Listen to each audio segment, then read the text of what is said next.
Hello everyone, my name is Miss Siobhan. Today we will read Curious George Builds an Igloo.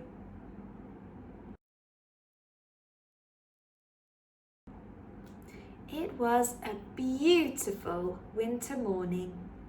George was up early. Next door, his friend Bill was up too. Bill was building a house out of snow. It's called an igloo, Bill said. I'm going to sleep in it tonight. George wanted to help. He also wanted to sleep in the igloo. It would be a lot of fun. George tried stacking some blocks of snow. It was not easy. They kept slipping and sliding. First, you make a circle in the snow, said Bill. The snow blocks go around the circle. This makes a sturdy base for more snow blocks to go on top.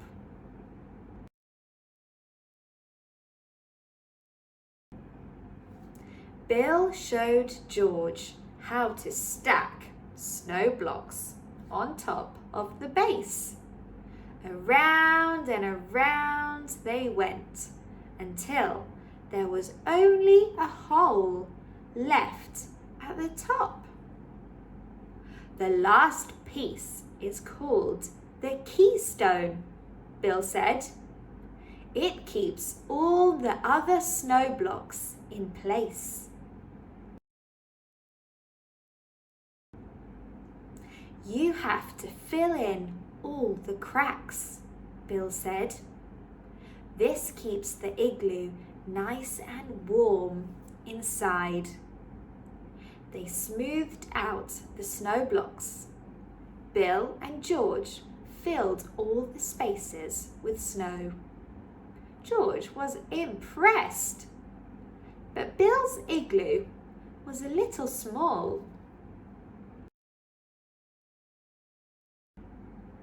George wanted to build his own igloo, a big igloo that could fit his bed and some friends and maybe a party with music.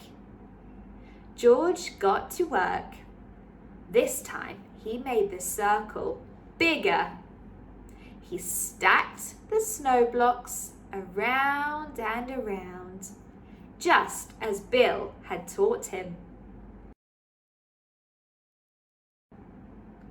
George worked on his igloo until the sun went down. It was a big igloo. It even had a window. But George was a tired monkey. He did not have time to fill all the cracks with snow.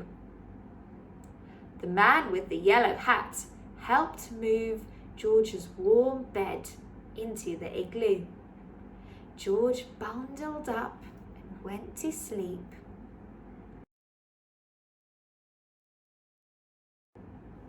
Soon, George woke up. He was very cold. The window was drafty. The cracks were letting the cold air in. George really wanted to spend the night in an igloo.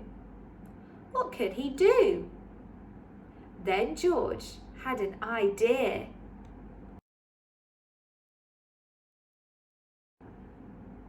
The man had told George to come inside if he got cold. So George worked quickly and built a new igloo in his living room. It was nice and warm inside the house. He crawled into his new igloo and went to sleep again.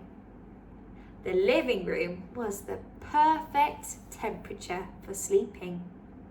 but it was too warm for a house made of snow.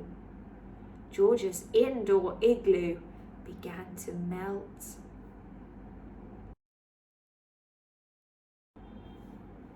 When George woke up the next morning, his igloo had melted.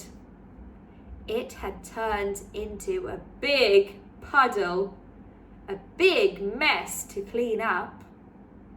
Lucky for George, his outdoor igloo was still standing.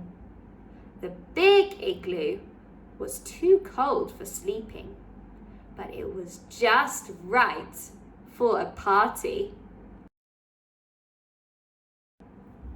George and his friends spent the whole winter playing in his big igloo until it melted away in the spring. And you could try to make your own igloo. You can use some marshmallows and some sticks.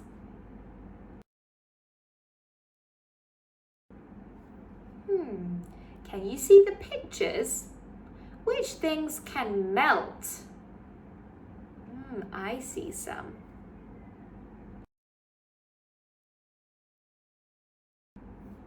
It is time to say goodbye, everybody. I hope you liked the story.